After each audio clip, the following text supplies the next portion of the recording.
நாய்க்கர்பட்டியில tungsten சுரங்கம் அமைக்க மத்திய அரசு அறிவித்ததாக அந்த பகுதி மக்கள் மறியல் போராட்டத்தில் ஈடுபட்டார்கள்.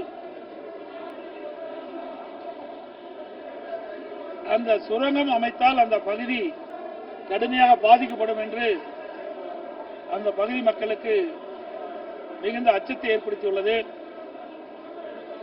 இந்த சுரங்கம் அமைப்பதற்கு ஏற்கனவே திராவிட முன்னேற்ற கழக ஆட்சியில அக்டோபர் 18, 23 மத்திய அரசுக்கு கடிதம் எழுதியிருக்கிறாங்க. திரு ஸ்டாலின் தலைமையில் இருக்கின்ற திராவிட முன்னேற்ற கழக அரசு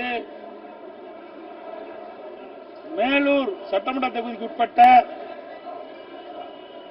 அந்த பகுதியில்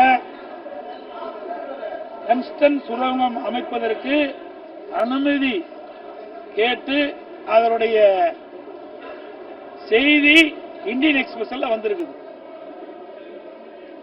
இன்றைய தினம் திரு ஸ்டாலின் அவர்கள் இந்த திட்டத்தை ரத்து செய்ய வேண்டும் என்று கடிதம் எழுதிய ஒரு நாடகத்தை அரங்கேற்றிருக்கின்றார்.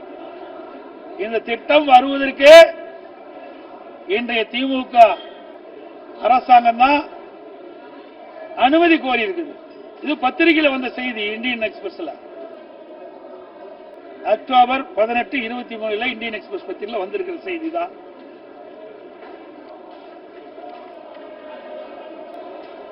அதே போல திருப்பூர் மாவட்டத்தில் பாத்தீங்கன்னா இன்றைக்கு 3 பேர் படுகொலை செஞ்சிருக்கிறாங்க. தினந்தோறும் தமிழகத்தில் கொலை, கொள்ளை, வழிப்பறிவு, பாலியல் கொலை தொடர்ந்து நடந்துட்டு இருக்குது. நானும் தொடர்ந்து அறிக்கையின் வாயிலாக வெளிப்படுத்திட்டு இருக்கிறேன்.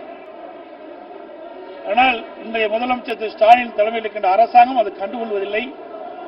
சட்ட ஒழுங்கு கேள்விக்குறியா இருக்குது. சட்ட ஒழுங்கு அடியோடு சீர்கட்டு விட்டது. அதனால் இன்றைய தினம் 3 பேர் திருப்பூர் மாவட்டத்தில் படுகொலை செய்யப்பட்டிருக்கிறாங்க.